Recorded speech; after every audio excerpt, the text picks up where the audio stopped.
All right, welcome to another episode of Homestead Shop Talk podcast with Al from Lumnah Acres, Ben from Hollar Homestead, and myself, Jason from Sow the Land. And today, I don't know about you guys, but today's, I don't know, the last weeks, I've been feeling pretty overwhelmed. I mean, I feel like spring has just started, right? And all of a sudden, we have all these animals. We all have all these dang pigs now. And I'm like, oh my gosh. Feel that. You guys. Man, I feel that. Everything, we picked a horrible time to start trying to build a house, like having a baby in spring and like everything. Like I completely feel that like overwhelmed feeling. It's like, holy crap, there's not enough hours of the day. There's not enough of me to go around. Yeah. Even today I was like, oh man, we have a podcast today. Okay, I gotta stop early. But then part of me was like, man, I don't feel like being on the podcast. but every time we're talking like right now, like I'm super thankful for it, because in a way it like calms us down. I think, well, at least me, like it calms me down. Like It makes me stop and to talk and have a conversation, and I feel good every single time we end this podcast. I'm like, oh man, that was fun. That was cool to talk to you. No, I agree with that. There are some weeks that I'm just like, I'm the same way. It's like, man, I don't want to stop what I'm doing to go do the podcast. Yeah. Because, whatever, I want to finish this or, whatever. And then as soon as we get done, it's like, all right, I'm glad. Like, it's kind of cool, like getting to bounce ideas off you guys and just, I don't know, kvetch, sit and complain about my week if I need to. And you guys got your own things going on, and most of the time you guys can relate. Like it's cathartic. It's therapy hour For sure. The days are getting longer, so it's kind of like, wait, it's already 7 o'clock. What's going on? Where'd the day go? I still got so much to do. It's nice to stop and have a good conversation. So how about you go first, Al? What'd you do this week? So let's see. I wrote some notes down. Nice. So I also had to do that. Yep. So I was talking about we want to build a hydro seeder. So this week we started working on. I got a trash pump, so it'll take like up to 5/8 diameter debris. So it's a semi trash pump, I guess. And I got an IBC tote, and I got a bunch of hoses and a bunch of fittings. So I'm like, okay, I'm gonna do it. So but I'm like, okay, I've never played with a trash pump or anything before. So I'm like, all right, I got to learn this first. So I'm like, you know what? It would be nice to have, like, be able to fill an IBC tote and then use that IBC tote if we need to put out a fire or anything like that. So I'm like, all right, Yeah. we're going to get this set up. We have a ton of water on the property. We have ponds and stuff. So I'm like, okay, if we ever need to put out a fire or fill up a livestock tank that's in the middle of nowhere for some reason, we can use the pump to the tank and then from the tank to the pump. So we messed around with that, got that all working, which was cool. Have you guys ever played around with a trash pump No. or like a suction pump like that? No. Messed around I have with a like Milwaukee sump pump, pumps and stuff. But Yep. yeah, not a trash pump. I don't know. I've kind of always been intimidated by them, by how like people talk about like how much of a pain they are to set up and this and that. I think it went pretty well. It was pretty simple. I just got the Harbor Freight one, but luckily I was on there like, okay, I think this is what I'm gonna get. It was on sale, so I was like, I think it was like $100 off, so it was like a third of the price. I was like, perfect. I'm gonna go run down and get this right now. Yeah. I'm like, I need to do this today, and so I did all that, and then we got the cam lock fittings. Those are awesome. Yeah. So our tractors, so I looked online, Tractor Supply had them. They were plastic. They were stupid expensive, like 25, 26 bucks a piece for a plastic one. And they didn't have a ton. So we have a plumbing supply store that I get a lot of water lines from. They have culverts, they have plumbing fittings, you name it. So I called them up, like, hey, do you guys got these? They're like, yep. So I went down, they had them in aluminum. I was like, ugh. And they're like, no, these are actually fairly cheap. I'm like, well, I don't know what they think's fairly cheap. They were half the price of a Tractor Supply plastic one. Yep. So I was like, Sounds that's a about right. score. Yeah. How are you powering it? So it's gas. The pump, we got a gas pump. Yep. So it'll, I'm trying to think of, Is it loud? Nah, it's not too bad. Mm. I get the 2-inch one. I mean, it's like a regular, like probably like a rototiller or something, gas motor. But it fills up. It filled, I timed it. I think it was, I put 125, 150 gallons in the IBC tote from the pond in 3 minutes. Wow. And then yeah. And then it pumped that same amount out in like a minute and a half. That's pretty good. So Wow.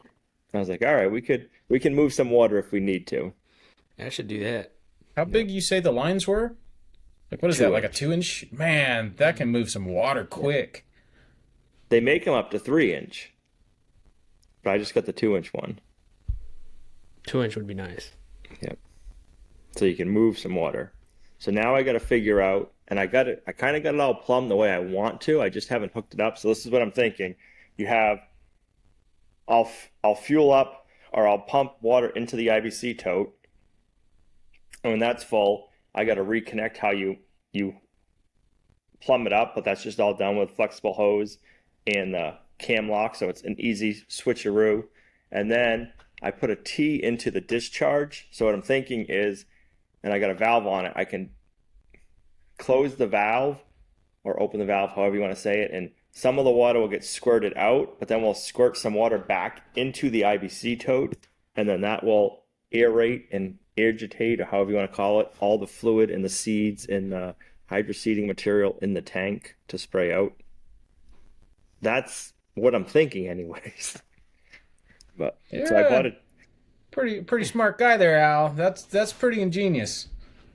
So that they make, you can buy the tips, or I bought a tip online for hydroseeding. So then I just bought a 2-inch ball valve and I got an adapter to screw it down. And then I don't know, maybe I got a hydroseeding nozzle. I'm not sure. I'm waiting for some hydroseeding material to come in and then we're going to try it. Nice. That's gonna be cool. That's going to be fun. Yeah. Yep. I hope it But I wanna works. try I bet you it does. Yeah, I mean, what do I probably have into it? I think not including the IBC tote, I think I have like 300 into it. If the pump wasn't on sale, I'd probably have 400. So I think for the use of it and being able to use it for hydroseeding, being able to use it for fire suppression, hopefully we never need to. If we want to fill up a livestock tank or something later on down the road, I think it'll be nice to have the pump around and use it for multiple things. So when you do the hydroseeding, it's going to be like a fire hose? You just Yes. Just spray it out? Go to town. Yeah. Yeah.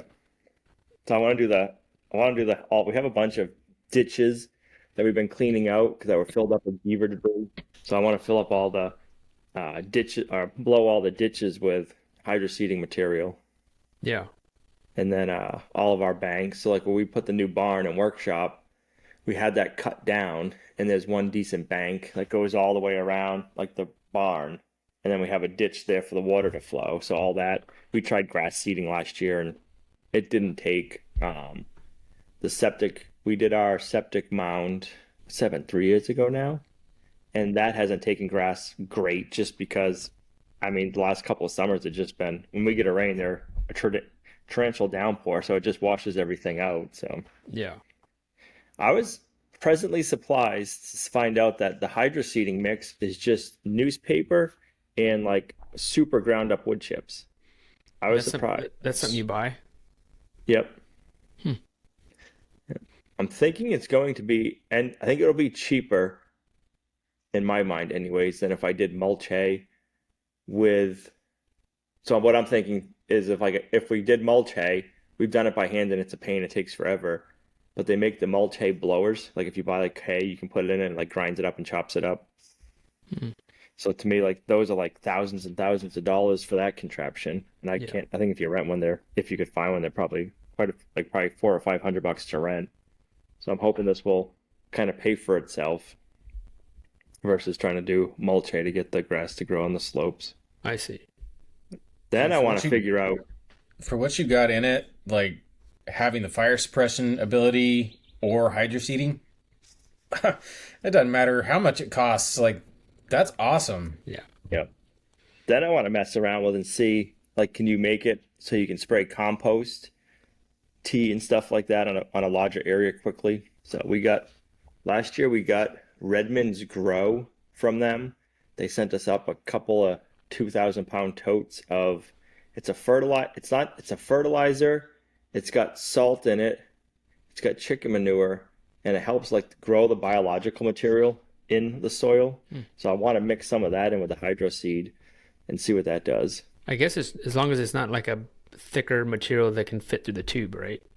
Yeah, so it'll go. Right? The pump will take up to 5/8 diameter. I think if you let it agitate or whatever, Aerate. just kind of like aerate itself, I think it'll kind of like dissolve a lot of the stuff. Sounds like it would work. Oh, when did you already do that? No, we haven't done that part yet.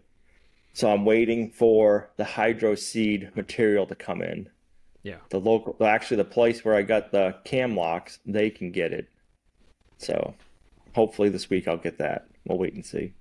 It's on order. That'd be great. That would change lives, Al. Change lives.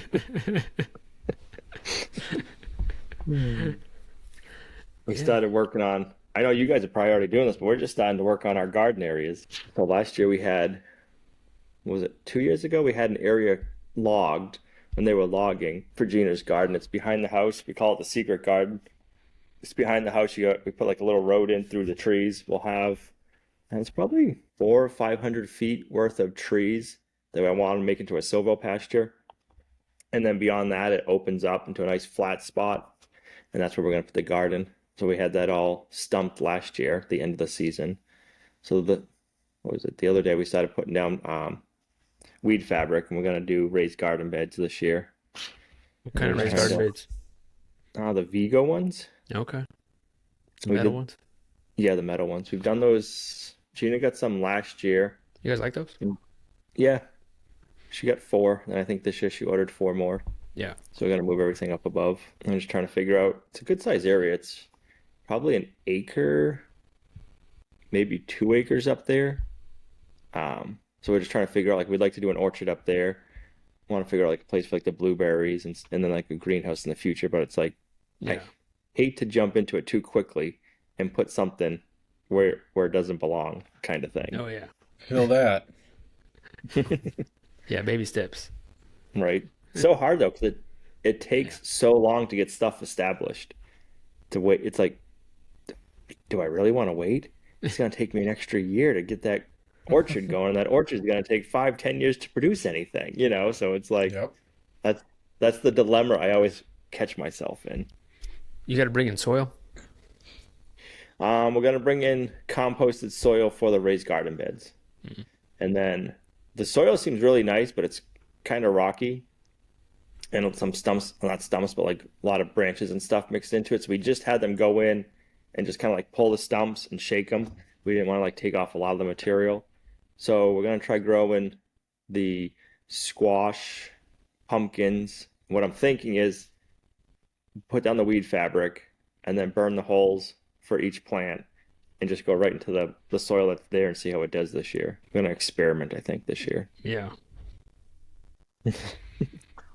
See how it goes. Then we started working on cleaning out the old barns that we had the cow in, that she's been there all winter we've been doing deep bedding, and then we have a hay feeder in one spot, so her and the goats, they just wasted a ton of feed, or hay I should say, and we decided to clean that out. And that was a huge pile. We ended up getting, I think the pile was probably like 12 to 14 feet high, and then I would say like 6 feet to 8 feet wide and 6 feet to 8 feet deep. Is that picture you sent us? That was the picture I sent you guys. It's a massive compost pile. I was like, man, that's a giant turd that you just sent me. Yep. So that's like one of the best things about deep bedding and having a long winter. You get to look forward to that big old compost pile to turn. Oh yeah. Yeah. Oh yeah. That was it dwarfed the side by side. It did. I'm like, I gotta park the side by side next to it so they know how big it is. I know. I got to get my coonies into. I moved my coonies all year, all through winter. I was like, man, I think I need to put them in one spot in the winter, so I can do that. You can do that. Yeah.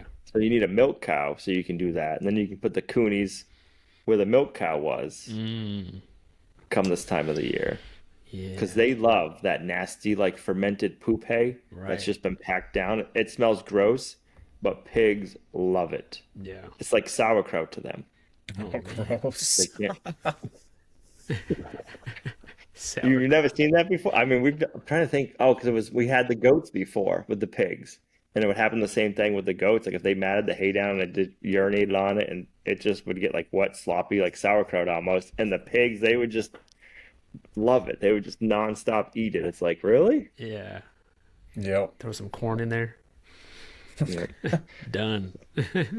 Next year we'll have the breeder pigs this time of the year already, so we'll be able to Okay. share some of the goodness with them, I guess. Yeah, you're gonna have a ton of compost. Yep.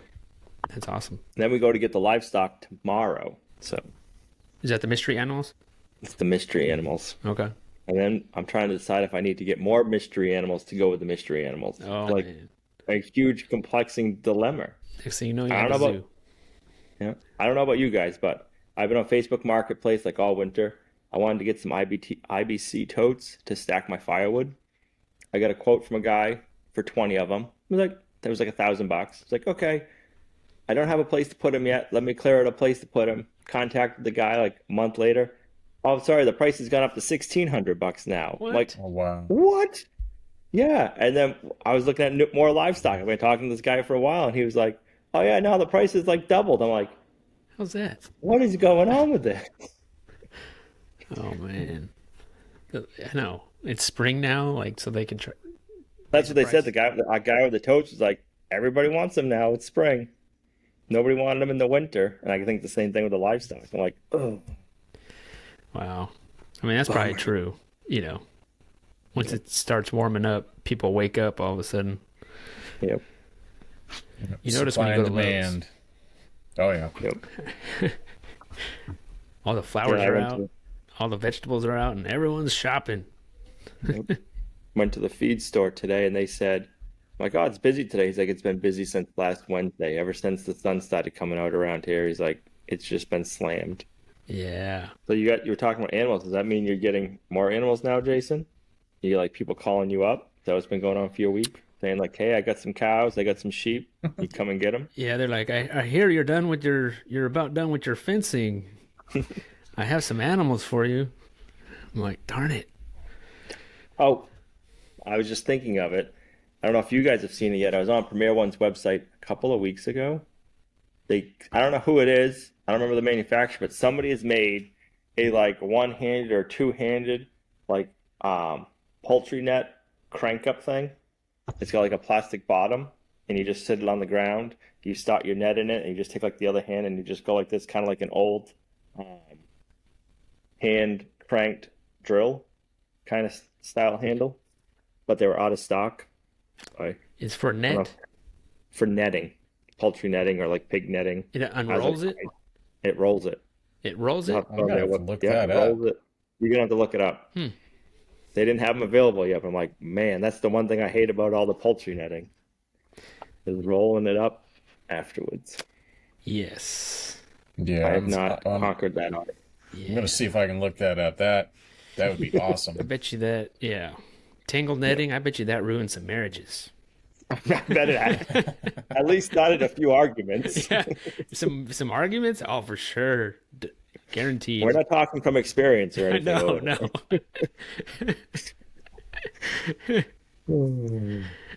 Oh yeah. I gotta look it up now. See if let me know if you find it, Ben. I mean, many times have Found I it just yet. left it there.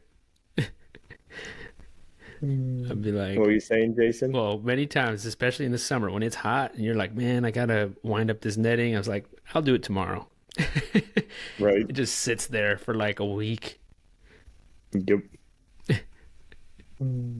because I know if When I you're do it, I'll just get frustrated. Don't do it now. Yeah, and then you get like the sweat pouring down you, and you're trying to get everything figured out, and Oh, forget it. I know. it does not work. Yeah. I'm not gonna dig in there. I can't find it. Going through their website, All but right, I'm gonna keep looking while Jason tells us all about the animals that people are calling him to come get. Well, this winter, let's see. I said no to a milk cow. I said no to sheep. I said no to feeder pigs. I said no to a dog, a livestock guardian dog. We'll just see what else. I think that's about it. Because I wasn't done my fencing, but I was like, don't do it. Don't do it. So are you ever gonna finish it? Or are you always gonna leave it not finished? So you can be like, oh, sorry, the fence isn't I'm not finished. done. I'm not done yet. I can't get those animals. No. That's right. No, I should be getting, actually, I should be getting some sheep here soon. That I said yes to, and he's kind of waiting on me I basically have to go there and pick him up. We'll see. Hopefully in the next week or two. That'd be cool. 'Tis the season. Yes. So what'd you get into, Ben, this week? It was a busy week, but I had to like sit down and try to remember what the heck I got into this week. I just sent you guys the link to it. All right. So yeah, going over my previous week, it was busy, but I don't know, it's like a blur. You ever have those weeks that they go by so fast? Like Thursday felt like Friday, and then Friday felt like Saturday, and it was just a blur. So I talked about it a little bit last week. Did I tell you guys about getting some hazelnuts and planting those? Yeah, you touched on it a little bit. Edible Okay. acres. Yeah. So I think I had talked about planting corn. We got our corn all planted. Got all the hazelnuts and stuff like that in, and there's just a whole bunch of weed pulling that has to go on. We just got up like all last week was like 85 every day. It was so stinking hot, and now like today the high was 73 or 74 or something like that all day long. It rained all day yesterday, and it was cold all day. And it's just like, okay, I guess we're back to winter now. So this is a cool change. And then we're supposed to get a frost tonight. Like I got tomatoes that are like, I don't know, 2 feet tall that just came up voluntarily. And it's like, well, sorry, tomatoes, but you might not make it. So, along with that, there's all of our starts that we've been growing for a couple months that are needing to be up potted. So we, a couple nights this past week, me and Meg are standing out there just pulling tomatoes. We usually plant like 2 or 3 seeds per cell. And then when they get big enough, you just separate them and then put them in their own pot. And you go from one flat of tomatoes to like 3 of them. So a lot of up potting and stuff like that. And then this weekend was actually a fun weekend. There's a local farm. First off, it's called the Organic Grower School. They're out of Asheville, I think. Is that where they're from? But anyways, they pair up with various farms and various knowledgeable people, and they put on classes. Well, there's a farm that put on a grafting class. And this is a way of life farm, and they're a organic farm. They do the market gardening. They also do a lot of orcharding, which that's where I'm at. Like, I love the orchard aspect, getting into tree crops and stuff like that. So it was at their farm. They taught the class. It was a grafting class on how to, graft trees and all that good stuff. I've successfully grafted quite a few trees and stuff like that, but I've also had, some fails and not really known why. But I wanted to go to this class, so I went, and it was really cool to find out, no, I'm not doing stuff wrong. It's all about timing. It's all about, when you harvest your scion wood versus, when you actually graft. And it's just been a timing thing. I've gotten lucky on a couple of things and just had the wrong timing on other things that have failed. It was good. It was good to realize, reassurance. I felt very, very reassured that, because honestly, a lot of the grafting stuff, I I have learned from books, which is unusual. Like I used to always go to YouTube and look for videos. Well, I've got a whole bunch of books that taught me how to graft, and it really was kind of cool. It's like, hey, like I learned this from a book, and now I'm watching someone do it in person, and it's exactly how the book said to do it, and like it's how I've done it, and I've been successful. So it was pretty cool. There was like, I don't know, 20, 25 people at this class, so it was pretty cool. And then Anybody recognize you? No, actually no. It was kind of cool. Like I was nobody. It was kind of cool. Yeah, it was cool. This is something we don't really talk about, but doing the YouTube thing, if you go places and everybody knows you, it's like a one-sided introduction, and the people who come up and want to talk to you, they feel like they know you, but you don't know them.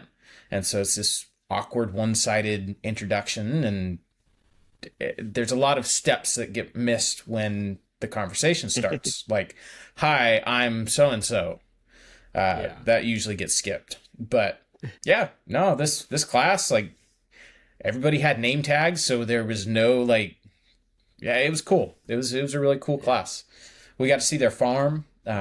They have a 40-acre property, and I would say probably half of it was in production. They've got a lot of market farming stuff, like a lot of vegetables, 4 or 5 greenhouses. They have like full-time farm hands that live there. And then they took us up. We walk up the mountain and get to this huge cleared space. This huge cleared space is their orchard that they've just put in not too long ago. And their orchard is bigger than our entire property here.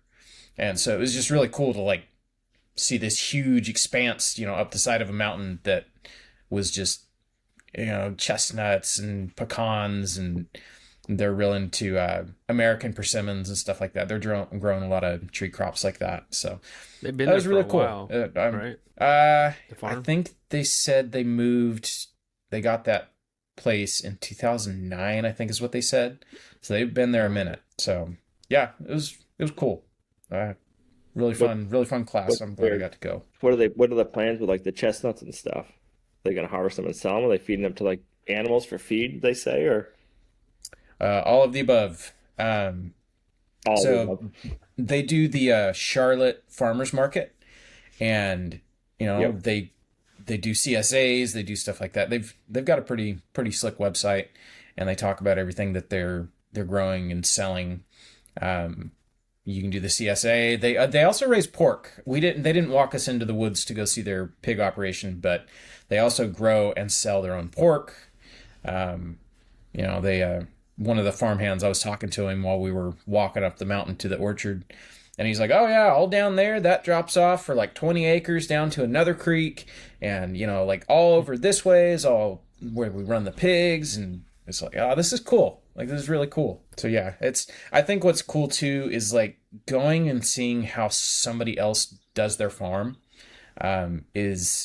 It's inspiring, it's reassuring, it's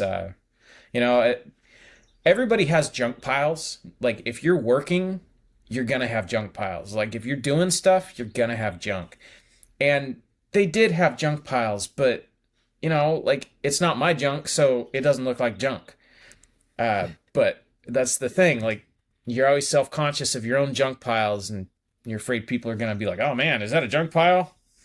Nobody cares. Yeah. I was just in awe at seeing just their onion patch alone. Like just their onion patch was like a 1/4 acre of onions. It was just like, yeah, that's enough onions right there. That's awesome. Yeah, that's great. So, Going to other farms like that and seeing that, it's really cool. I think it's cool seeing farms that are like mountainside or in different locations and not like a flat field, because Yeah. I feel like a lot of the flat farmland has been taken.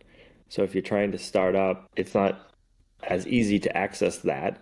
And like I know, like for us, when we were looking, it's like, the flatland's usually been, conventionally farmed. And it's like, do you want to buy that land to raise your animals on, kind of thing too at the same time? Yeah, it was really cool. Their terrain is real similar to ours, and so it's kind of like, we've talked about doing the market garden thing. If if YouTube were to go south and all of a sudden we're not YouTubers anymore, what would we do? And we've talked about doing the market gardening thing. And I don't know. We've talked about it as a possibility. I don't know if I would want to. But man, I do love growing the vegetables. Like, a couple people there, because they didn't know that I did YouTube. They're like, well, do you have a farm? I was like, yeah, you could say that. Well, where do you sell your vegetables? And it's like, I don't. Well, do you grow vegetables? Yeah, I grow a bunch of vegetables. What do you do with them? We eat them. And so it's like a weird place. Like, compared to the general public, we grow a lot of food, but we eat it. Like that, it's just weird. Like, I guess what we do, we grow our own meat, we grow our own vegetables, we preserve so much food and all that stuff. Not a lot of people do that. There are the people, probably the people listening or the people more inclined, towards this lifestyle. But it was weird to talk to people that, they have a farm and they don't eat anything they grow. It's just interesting. Crazy? Yeah. A couple of the people at the class. Farmers. I get a kick out of that when you watch different YouTube channels that have commodity farmers, and they're just raising row crops, and for whether it's corn for fuel or whatever, and they just go and they eat the fast food, and it's like, yeah, you're producing all this stuff, but none of it's food, none of it's nothing that you're eating. But well, it's like, what do we call ourselves? If you say I'm a farmer, that's what people think. They think conventional. They think, oh, you're growing corn, soy, or whatever. No, it couldn't be further from the truth. Like, we grow food. So what are we? Are we subsistence farming? Are we, because, there's some negative connotations if you say I'm a subsistence farmer, that kind of, that's like hand to mouth, dirt floor pour right there. So I don't know, and I don't really like the name homesteader because it's almost becoming like a icky word. So I don't know. What does that mean? Yeah, I don't know. Yeah, it's always a weird thing for sure. I think people are like, well, what do you do? Well, yeah, we grow mainly for ourselves and we create content around that. Yeah. Yeah, we found a very cool niche to be in, but it's very weird to explain. Yes. Yes. I know. I've got a neighbor that every time I talk to him, I think he thinks I'm a drug dealer. Because he can't understand that someone can make a living just filming growing vegetables. And it's like, hey man, here's our channel, go check us out and you can see what we do. But he's like, no, you're doing something else. It's like, all right, whatever, dude. Yeah. Whatever helps you sleep. Yeah. We still get the comments on the channel. How do you do it? Who did you sue? Yep. Do you even really work? Only if you knew what goes into it all. Yep. Yeah. I know. Yeah. I know what you mean, man. That's about my week. Jason, how about you? How was your week? Yeah, it was good. It was busy. Like I said, I mean, I don't know. We have, a bunch of meat chickens now, and we have 120 meat chickens right now. Ooh. Between our brooder and out and on grass. So, plus all those pigs and. How many pigs total? 12 pigs. 12. Yeah, plus 40 egg layers. So this week, let's see. I just put out a video that I finished stretching all my fencing, my 7-acre my 7-acre pasture, which I'm done stretching it. I'm done adding the wires. I'm done for now, at least. And so now it's gates. So this week I busted out my welder. Not very often do I weld, but I inherited a bunch of gates, a bunch of horse gates, livestock gates. So I welded. So I have a bunch of hog panels, so I welded a hog panel on a couple gates. And welding a hog panel on a livestock gate, it's not easy. Thin metal on that gate. Yes, I, yeah, I made a bunch of holes in some areas. You can't tell in the video, but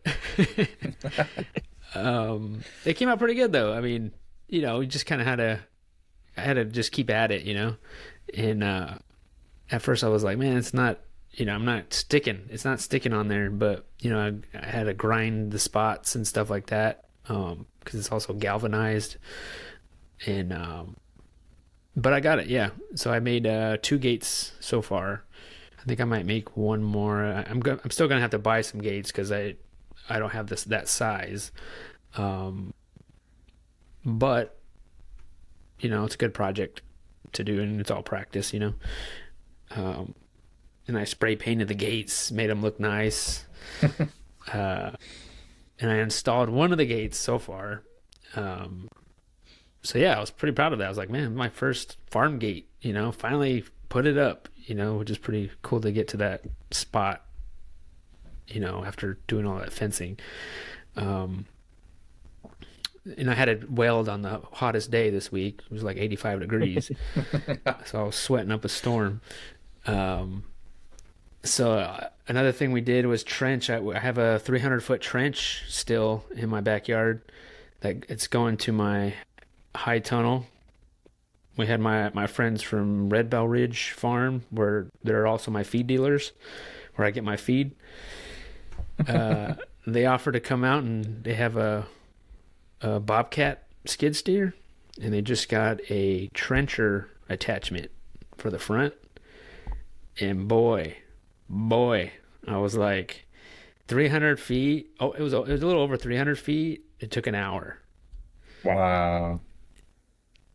And they weren't, I mean, this was kind of their first time using the trench, and she uses it. Dawn and Tiffany. So Tiffany uses, she's the driver. And so they still weren't, I don't think they were really too comfortable using the trencher, but she did it in an hour still. And it tore through that, it made that trench no problem. Like there was no, no roots really, no rocks really. It just went right through it. And I went about 15 to 18 inches. That's a huge trench. Yeah. Or you mean deep? And so deep, yeah. Gotcha. Yeah. And so, after they trenched it, I was like, okay, now I need to figure out what kind of pipe I'm going to be using. So, I've been diving into the wild world of plumbing pipe and figuring out what I need to do. At first, I was like, okay, black poly pipe. And then they mentioned when they were here, like, oh, have you heard of? I think it's called Filmac fittings. They're like fittings. They're plastic. You kind of use them with black poly pipe, and it's really just like pop them in, and then just screw them on. Like you don't really even need a tool. I guess like Craig Judy uses them, and mainly like farmers use them. I looked them up, and of course there's like maybe one website you could buy them at, and it's Missouri. And I almost was going to buy it. I mean, after I called them and I told them what I wanted, after I figured it out, elbows and, T's and all that. And the price of material or the price of shipping was just as much as the price of material. Oh, geez. And I was like, yeah, I just can't do that. They sound easy to use, but the shipping, it was like, I can't do that. So I was like, okay, let's think about something else. So then I was like, black poly pipe. So then I was looking at other things. So I decided on PEX. Have you guys done underground PEX before? No, I've never done underground PEX. I mean, I will say, I don't know. the stuff that they use for the well reminds me of PEX. It's kind of like an in-between, like black waterline PEX. It's blue, so it wasn't the normal black poly line. we used the black poly line when we did our underground gravity fed system. Right. I mean, I don't know. I mean, people have been using that black pipe forever. And Yep. I don't know. Other things I've researched said I guess PEX is the new thing that people are using. Yeah, makes sense. So that's the route I'm going to do. I got to hook it up to. They trenched a line to install 3 different hydrants. Nice. We're going to put a hydrant inside the high tunnel. Yep. So that way we could, I would love to put that thing on a timer and do it that way. I don't know if it'll be a hydrant in there, but at least there's a water source. What will you use for fittings for the underground PEX? Just out of curiosity. The crimp, The crimp. The copper crimp. copper, yeah. Yep. Yeah, I mean, you go to Lowe's sometimes and you're like, you see a guy that works there and you're like, he probably doesn't know anything. I mean, I don't want to be judgmental, but you look at him and you're like, I don't even want to If ask he's him. younger than you, yeah, that's a pretty good bet.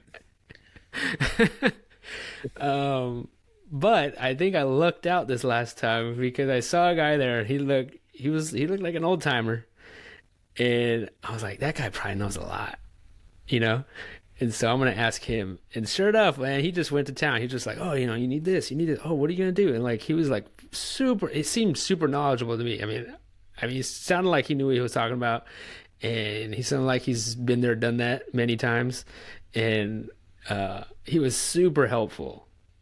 And really nice too. Like, man, I was like, I think I lucked out today. It was amazing. I even went back twice that day. I had to go back twice because I was like, I bought the wrong thing, and because I never done PEX before. So there's the crimps. They have stainless steel, and then they have I think a copper ring. Yep. So, and they require 2 different tools. Yep. To squeeze them, right? So I had bought the wrong tool for the crimp that I bought because I was testing it out when I got home, and I was like, wait a minute, this is not working. And then after I watched some more YouTube videos, I was like, yeah, I bought the wrong tool. So I returned that, and that same guy was there, and he was like, oh yeah, you should get this one, So he was super helpful. So thanks guy at Lowe's. I appreciate it. So yeah, so that's gonna be my next project, but I'm like kind of like doing 2 projects at once because I'm still trying to do the gates, and then I have this trench. So I'm trying to, I guess, complete one before I hop on the other, but it's hard because we need water, and right now we have a high tunnel pretty much planted already, and Lorraine's having to bucket water from our IBC tote. Oof. I was like, just let him die. I was like, just forget it. Like, we don't have no water. Like, let's just not even do it. And she's like, no, we have to do it. So she's pretty adamant of watering that high tunnel. So what I started doing was, we have that 1,000-gallon rain tank on top of the property. So I have a smaller, I think it's maybe 25 gallons, blue barrel. And so I put that in the back of my mini truck, and then I filled that up on top of our property with the 1,000-gallon rain tank. So I filled that up. I drove it down. I've been driving it down to the high tunnel where I use my battery-powered Milwaukee pump. And then we've been using that with a hose and a spray nozzle and just watering the high tunnel that way. It's a lot easier. I mean, you got to go up there and fill up the water and stuff like that, but I mean, at least you're not bucketing it. Yeah. And it works. I mean, that Milwaukee pump has come in handy for me a lot. It'll probably do, on one charge, one battery, you could probably get like 3 days of water out of it. Wow. Pretty good. It's not bad. What pump do you have? Is it like the stick one? No, it's one. It's like a regular pump where you put 2 hoses on it. Yep. I I forget which one it was. It's not really meant for that. I think it's meant for, draining a water tank or some hot water tank or something. But it works. It works pretty good. So we've been doing that. So yeah, so I'm kind of like, I need to get this trench, done with the water hoses and stuff. So that way we can stop doing that. But yeah, hopefully I could finish up these gates this week. Where are the other 2 hydrants going? Are they gonna be in like your pasture area? Yeah. I mean, there's one like we have a shed where our brooder is. Yep. Or it's also where we have our IBC tote. I mean, we've been using our IBC tote. Like, we never have to run hoses anymore. Yep. But, there's going to be times when that's going to run out. And having that, some kind of water pressure with a hydrant or something, I think it's just going to be helpful for one day. And we might as well. I mean, man, having that trencher, like, I can't imagine having a trencher, like, owning a trencher. And just whenever you wanted, you could just use the trencher. Like, Pop a trench anywhere. I know. I mean, it sounds so amazing. Like, I would be trenching it up, man. I would be going to town. I'd be like, let me trench it. Like, hey, Ben, do you need some trenching work done? I mean, geez. It was so convenient. There you go. I can't believe it. Jason's trenching service and notary. I know. I know. Welding, pecs, like learning all this stuff. I know. So just when people got sick of my fencing videos, well, they're gonna get a lot of pecs videos.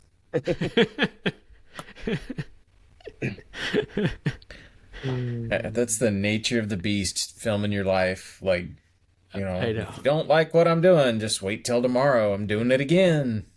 I know. The worst part of it is when you're doing like a monotonous project to you, and then you just keep hearing it in the comments. It's like, I know, trust me, I have to live it twice. Yes. I'm doing it, and then I gotta live it 3 times. I gotta do it, I gotta edit it, and then I gotta rewatch it. I'm sick of it too. Yeah.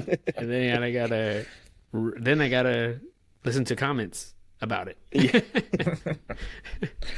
Yep. I know. That's what's hard about it.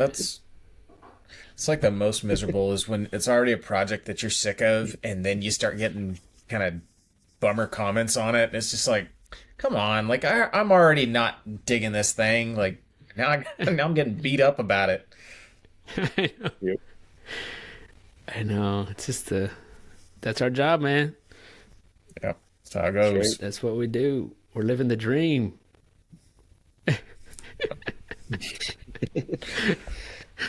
Or it's like Groundhog Day. I'm not sure. Yeah, that's true. It's more like Groundhog Day, actually. Every day's Saturday. Every day set. Did we just date ourselves? When's the first Meat Bird class? That's gonna be coming up. Like 2 weeks. Yeah, it's 3 weeks. It's in a few weeks. Yeah. Yep. May 10th, I think. May 10th. Yeah. And then you got what? Iowa? Is that where the McMurray Hatchery? Yeah, at the end of June. Is? June. Yeah, I think we decided we're gonna drive out there. You're gonna drive. Yeah, it's a long drive, man. That is a long drive. A long, It's better than flat, straight drive. taking a Boeing airplane right now, though. You might or might not get there in one piece. That's Right. true. Yeah, we decided to drive, and we could bring our own food, and I'm not too crazy about flying. Now, is there like a cap? Do you know, like how many people, like how many tickets they can sell for that event? I do not know. I don't know. I'm not sure. I haven't heard anything of how much they sold or if there is a limit or not. I'm not sure. You got your talking points all made out? You've been practicing in the mirror, or you No. just kind of wing it? I haven't even came up with it yet. Yeah. Study cram at the night before. Yeah, Yep. I work well under pressure. Yep. It'll be a better talk if I could just like pretend I'm recording for a video, but except there's actual feel people that. in front of me. Except I can't edit it. Wait, hold on. Don't mess Forget I up. said that. Yeah, forget I said that. Let me edit that out. Okay, I meant this. But yeah, it should be fun. That wasn't supposed to come out that way. I know. Delete. Yeah. Yeah, so that's why I've been trying to get my fencing done, you know? Like, I want to get that buttoned up so that when we're gone, I'll have a little bit more peace of mind.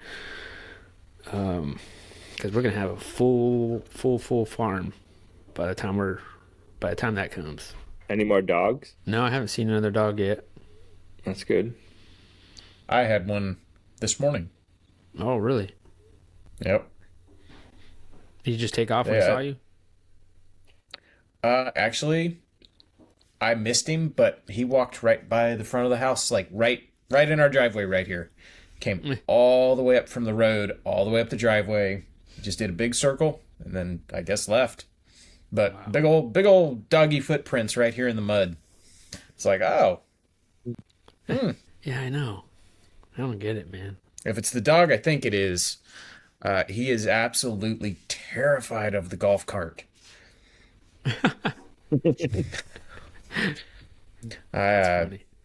There's a pair of dogs, and they'll show up every now and then. I don't know where they're from. I know which neighbors have dogs, and none of them have these dogs. So I don't know where these dogs are coming from.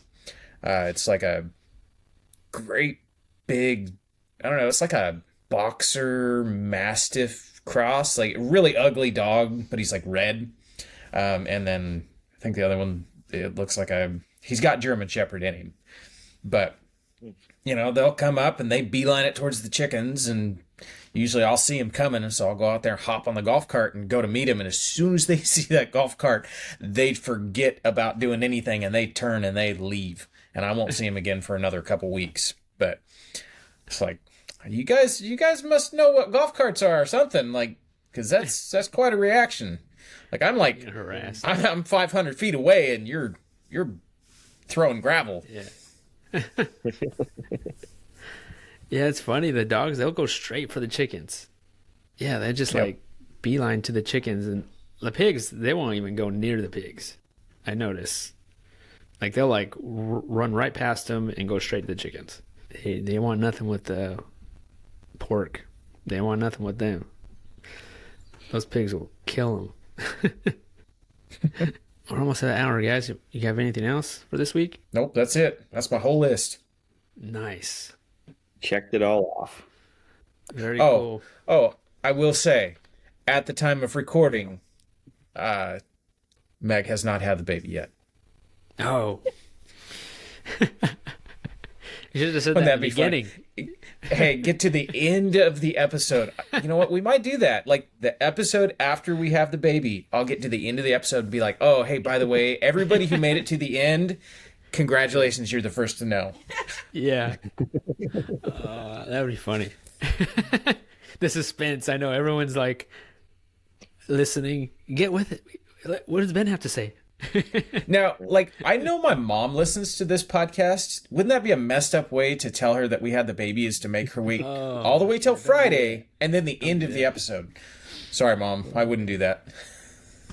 I know. You got to tell your family first. Meg would. No. I know. Make sure we tell our family first, and then we can mention it.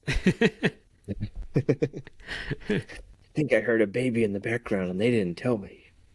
Yeah. That was a chicken, I promise. Yeah.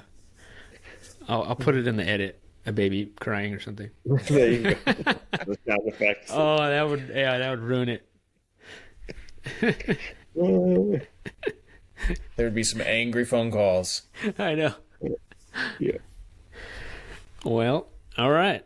Well, we'll end it there then. So I appreciate everyone listening and watching these podcasts. Make sure you subscribe to our YouTube channel.